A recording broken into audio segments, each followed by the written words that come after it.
jërë ngeen jëf mbokk yi ñu ngi leen di nuyu rafetlu seen ànd ak ñun ci Yegle TV bisimila kon ci xibaar yi ñu tàmbale ko li ñu yàgg a nemmeeku ci jamono yi yëpp muy wàllum lakk gi nga xam ne mën nañoo jàpp ne kon def na musiba yu bëri ci dëkk bi ginnaaw marché Ocass bu Touba marché bu Richard Toll jàppale ne it ni ki semaine gi ñu weesu marché bu Petersen moo daal di lakk ba jeex loole tax kon ñu bëri ci askan wi dajeeg suñu reporter la ñu jàpp jamono ji moo di daal faaw ñu jël ay matukaay yoo xam ne fu daay naratee jolli rek ñu fexe ba mën koo fay ci nu mu gën a gaaw reportage ci xali Ndakaaru yi Abi Diallo ak Alioune Samb. lakk gi day faral di laal ñu bari ci askan wi mu nekk nag lu mën a yàq lépp lu mu fekk ci yoonam lu ci mel ni ay jumtukaay yu bare tailleur bi di wax ni faaw rek ñu fàggu ngir mën a xeex li ni mel. jamono ji moom comme lakk yi bëri na tamit te loolu nekk loo xam tamit maanaam dafay défendre tamit pour lakk parce que comme tey mën nga wàcc tamit tëdd ba guddi ñëw wala loolu lépp kon tamit loolu pour ma moom c'est normal moom franchement loolu moom buñ ci d'accord tamit man d'accord naa si man. loolu moom c'est normal moom vraiment waaw comme lu mel nii rek de moom ba tax na moom ba fekkoon tamit programme bu ñu tamit ñu programme ko pour en cas parce que tamit uñ see samee ñu dajeeg moom ci biir marché Liberté 6 bi sëñ bi di ñëwaat ci njëriñu extincteur yi. fekkoon naa tamit benn accident bu amoon si VDN bi fii tout près si SDE bi du accident sax xam naa masse la benn oto 4x4 bu bees moo am benn masse mais malheureusement oto yi doon ñëw yëpp yu si bëri amuñu woon loolu. amuñu woon kii boobu finalement benn agent moo teelu ko woon gis mais bu mu ñëwee la indi extincteur bu mag mais bu mu ko defee ñaari yoon la oto bi fay mais balaa mu doon fay fekk na moteur bi si oto bi lépp lakk na daanaka lu am solo yëpp lakk na. lakk lu gaaw a mën a am la moo tax kenn ku ne war nga di fàggu fexe rek ba am ay jumtukaay yu la mën a dimbali te di la aar ci li ni mel. gannaaw xibaar bi yéenekaay yu bëri xëyee niki talaata ji jëm kon ca kaso bu Rëbës lu toll si ñeenti téeméer ak juróom-benn fukk ak juróom-ñeenti ci ñu caabi fete ginnaaw ñoo fa nekk waaye jàppale ne waxtu gi kon lim ba mu ngi ci ñaari junni ba ci juróomi téeméer ci jamono joo xam ne nag kon jàppees nañu ne ñu bëri ci askan wi dañu ko daal di ñaawlu la tax li ni mel moo di kon gis nañu ne nguur gi war na gën a jël ay matukaayam su ko defee itam ñooñee nga xam ne caabi daf leen féetee ginnaaw ñu mën a nekk ci anam gu gën a mucc ayib ndax wàllum tàncaloo bi mën naa dem ba indi yeneen jafe-jafe jëm ci ñooñeek seenu ku nekkin reportage Aminata Ndaw ak Alioune Samb. lim bu takku bi ñu nemmeeku ci prison bu Rëbës jéggi na dayoo tayit doon na mbir bu jaaxal askanu Sénégal étudiant bi di wuyoo ci turu Idrissa Diawo mi ngi ñaaw lu nekk nu prisonnier yi caabi féete ginnaaw. nombre bi dafa excédent trop dafa bëri moom franchement fu ñu la doon def 200 et quelque ñu def fa 400 ñu def fa 500 2000 loolu moom beneen affaire la quoi dafa doy waar trop loolu dafa doy waar quoi waaw ñu ngi ñaan gars yi lépp lu ñu fa mënta def c'est vrai que ce sont des bandits ce sont des hors normes ce sont des gens qui sont commis des fautes mais nag dañu leen tegee ci condition bi dafa metti trop franchement parler. ku ci mel ne Abdoulaye Ndiaye ak Babacar ñi ngi ñaan nguur gi ñu àtte ñenn ci prisonniers yi. non lii moom nguur bi war na cee jug moom te gëstu gars yi nekk ci ginnaaw ñoo xamante ne defuñu dara am na ñoo xamante ne defuñu dara ñu ngi foofu ci biir seen parents yi seen loxo yi jotul mooy luñ koy waxee rek xam nga gars yi dañu leen def téye foofu di leen tareloo mooy loolu man taxaw naa ñii ñu may jugé nii ma am action yoo xamante ne nii loolu jaru sax ñu jàpp nit ndax ay pot Nescafé. waa loolu moom xanaa dañuy wax nguur gi ne leen ñooñu nekk foofu maanaam ay nit lañ comme nit ñi foofu nag natt bu yàlla di tegaate la ku nekk mën na fa dugg mais war nañoo mën a xool ñooñu nekkin biñ fa nekk ñu jéem leen xool ci ay conditions yow ñu leen teg yu baax comme nekkin bi nu mu méttee muy dëkkuwaay beeg tëdd beeg dund beeg problème mu sangu beeg yëpp ñu dimbali leen ci parce que tamit nit rek la mun doon. gannaaw génnuk arrêté bi bàyyeekoo ci ministère bi ñu dénk wàllum njaay mi ci biir réew mi jëm rek kon ci ñu daal di aaye yokkute gi ñu doon wax namm ko amal ci lu jëm ci lii di ciment bi jàpp leen ne kon yenn ci jaaykat la ñu xamle moo di kon loolee mujjuta sotti donte nag am na yenn ci usine yoo xam ne bëggoon na ñoo yokku te bés bu ñu yokkoo nit ñii di jaaykat itam dañuy daal di yokku waaye loolee mujjuta sotti ay jaaykat yoo xam ne suñu reporter fekk nañu leen la ñu xamle moo di arrêté boobee moo daal di gàntal li ni mel ginnaaw it nguur gi bi nga xamee ne dafa daal di taxaw ngir mën a fexe itam ba wàllum ciment bi duñu ko yokk ndax mën naa indi jafe-jafe jëm ci askan wi rawatina ñu seen loxo jotul seen ginnaaw. Reportage Fati Seck ak Alioune Samb ci caméra bi. ginnaaw bi Sococim jëlee ay dogal ci yokkute ciment bile gouvernement bu Sénégal àdduna ci li ni mel jawriñ bi ñu dénk wàllu njënd ak njaay yebal na ay ndaw ngir ñu def ci ab l'enquête yokkute ciment bi antuwul ginnaaw bi jawriñ bi génnee ab bataaxal. man de samay client moom wax dëgg fa yàlla yokkuñu bi ñu waxee ne ciment bi day yokku itam woo na ma téléphone nee na ma day yokku mais wax dëgg fa yàlla bi loolu ministère bi mu waxee loolu bu nga xam ne d'accord nañ ci ñàkk a yokk bi woowaat na ma mu ne prix bi nga xam ne moom lañ la doon jaay moom lañ lay jaayee ba léegi rek yokkuwul. ay fan a ngi ni tonu ciment bi jógee ci fukki junni ak ñaar ba ci fukki junni ak juróom te ba léegi bërëbu liggéeykaay yi fare ci wàllu woowe yëkkatiwuñu ay kàddu jëmale ci li ni mel bu ñu àddoo ci jëndkatu ciment bile li ni mel warul ndax am na ñetti bërëbu liggéeykaay yuy yëngu ci li ni mel. waaw loolu moom am na fan yi si ginnaaw dégg naa ñu koy wax ne naan ciment bi tonne bi léegi dañ cee yokk 3500 mais après le ci ministère de commerce génnaat na ne finalement dégg na si ba arrêté waat nañu ko daal. parce que même man sax démb jëlee naa fii saako ciment fii ci VDN bi 3000 francs laa ko jël. ginnaaw bi yenn sénégalais yi joxe seen xalaat ci li yokkute ciment bi mën a jur gouvernement bu Sénégal mu ngi fexe ba ñu bañ a salfaañe mën-mënu askan wi ci njënd ak njaay ndax lii di ciment dafa am solo lool ci suñu koom-koom. loolee kon mbokk yi moo jeexal pàcc bu njëkk bi ci xibaar yi ñaareelu pàcc ci wàllum bitim réew lay doon ñu ànd ci ak Seynabou Ndour. xibaaru bitim réew dañu koy dooree ak jëwriñ burkinabé bu yore wàllum kaaraange moom xamle na ci ab communiqué ne lu toll si 247 defkatu ñawte fa la ñu nekk di wër ndax rek dañoo jàpp ni dañoo laal ci ay mbirum terroriste boobu le communiqué nag ñu ngi ko fësal ci jamono boo xam ni force de défense et de sécurité FDS bu Burkina Faso daal dina lancé ab opération de sécurisation bu ñu duppee Otapouanou loolee nag ci bët gànnaaw réew ma ak ca sawjant ba bu ñu sukkandikoo si ay source sécuritaire naam ne bii lépp opération tàmbali na niki fukki fan ak léegi waaye tax na ba ñu jot a teg loxo ay limu terroriste bu takku lool te nekk ci région est ak ki nga xam ni moom mooy seen chef de file di Umaru Diallo ñu gën koo xam ci Jaw Umaru. diwaanu Mozambique la ñuy wutali ak Zimbabwe nga xam ni ab ngelaw gu méttee métti moo leen daal di sonal ay bés yi ñu weesu ba nëgë si tey boobu la ngelaw nag daal dina yàqati lépp ci réew yooyu lu ci mel ni ay pont ay yoon ay l'hôpital ba ci sax ay l'école ba tamit jot faa faat lu toll si téeméer ak juróom-ñaari fukk ak ñetti doomi aadama bu ñu sukkandikoo ci njiital réew bu Mozambique Philippe Nyusi bu ñu moyul rek bilan bi mën naa weesu lu toll si ay junni doomi aadama yi ca ñàkk seen bakkan. association médicale bu Zimbabwe di ZIMA daal dina rek lancé ab appel jëmale ko ci ay volontaire ngir ñu dimbali sinistre yi maanaam ña nga xam ne ñoom ñoo loru ci boobu lay njombe lu ñu gën a soxla nag bokk na ci wàllum dund ndox gaz yére sangokaay ba ci sax ay tente taw yu bëri yi weesu nag ñëwup ngelaw bu bon bii di idée defoon na fa lu toll si téeméer rek ñaar fukk ak ñaari doomu aadama yi ca ñàkk seen bakkan foofe ca Mozambique ak ci Malawi nga xam ni bi la yoon mucc na ci bi lépp ak njombe.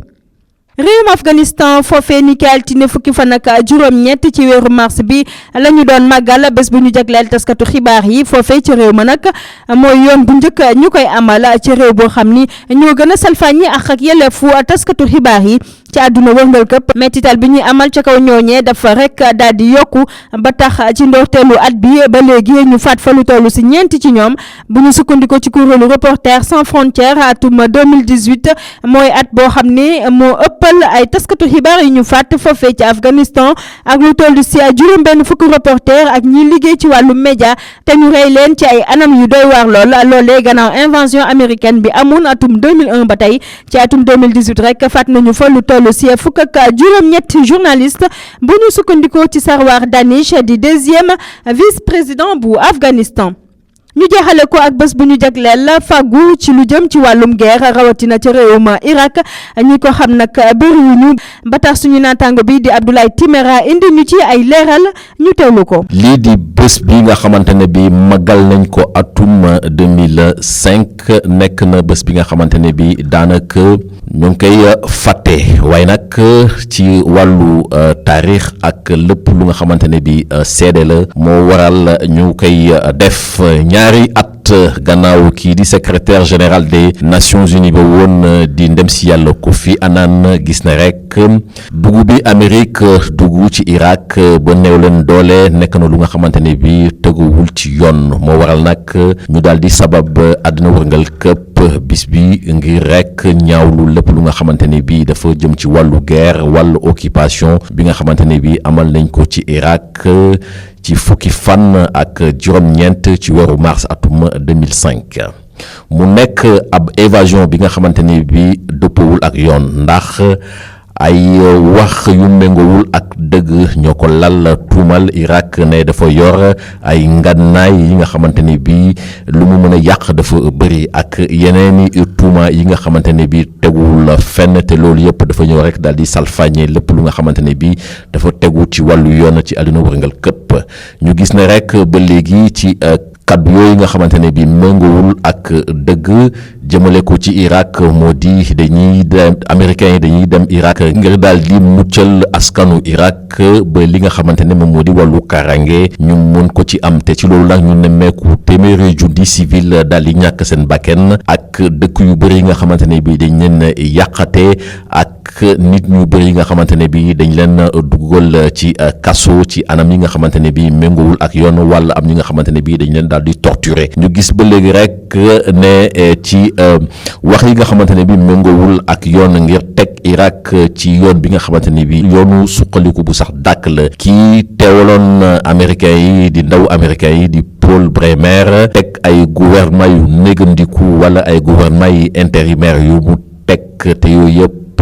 méngowul ak yoon te ñu gis ne rek loolu dafa dugg ci lépp lu nga xamante ne bi moo di teg loxo ci koom-koomu Irak te loolu ngir mu mën a méngoo ak ñoom seen gis-gis bu ñuy wax néolibéral te ñu jàpp ne rek li nga xamante ne moom moo di ñàkkum xëy bi ñu nemmeeku ne téeméer boo jël toll na ci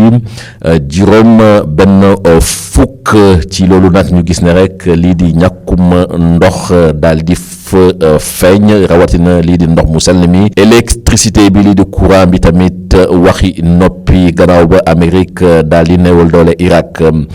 ci loolu lépp la ñi nga xamante ne ñoom ñooy américains yi gannaaw bu ñu tegee seen loxo ci Irak ñu daal di pàccu réew mi lépp lu jëm ci wàllu contrat ak lu ni mel te defuñu ci benn appel d'offre te ñu gis ne rek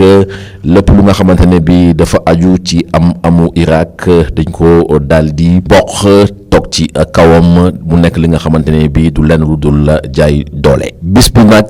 ci àdduna wërngal këpp ngir ñaawlu lépp lu nga xamante ne bi dafa aju ci guerre ak lu ni mel ki ko waral du kenn ku dul ndem si yàlla si nekkoon secrétaire général bu mbootaayu xeet gi di doomu Ghana di Kofi Annan.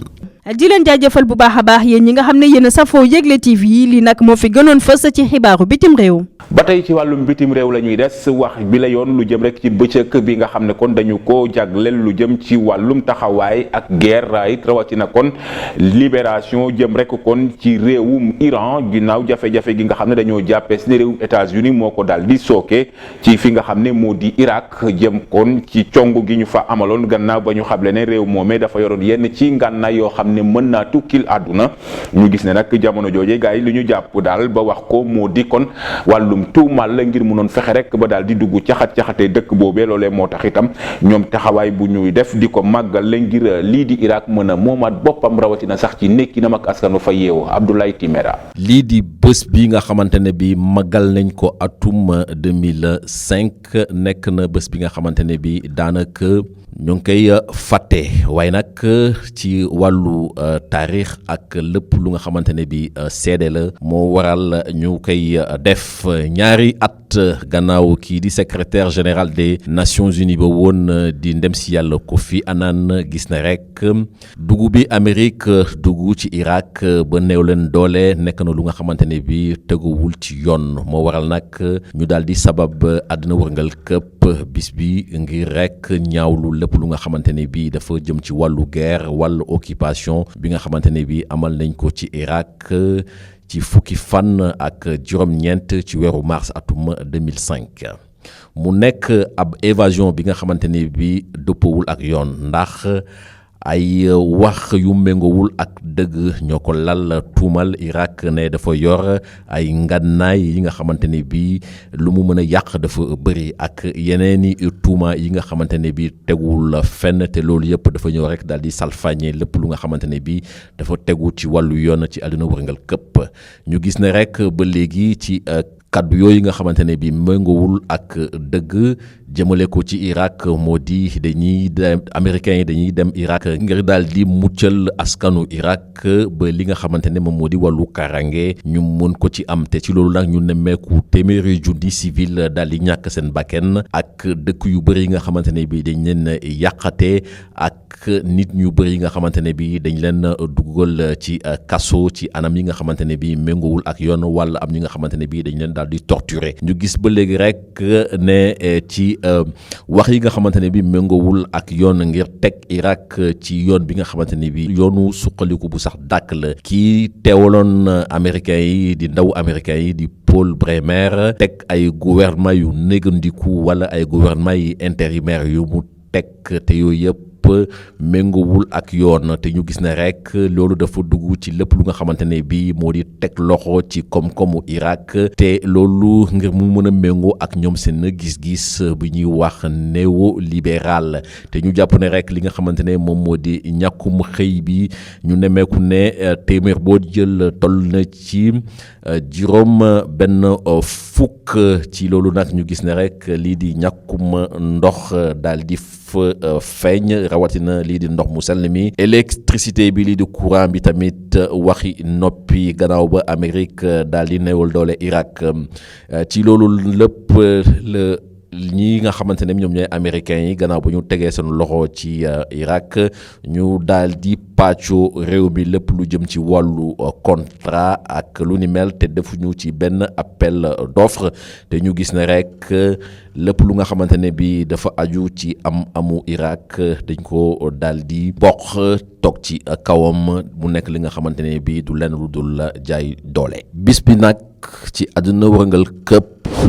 ngir ñaawlu lépp lu nga xamante ne bi dafa aju ci guerre ak lu ni mel ki ko waral du kenn ku dul ndem si yàlla si nekkoon secrétaire général bu mbootaayu xeet gi du doomu Ghana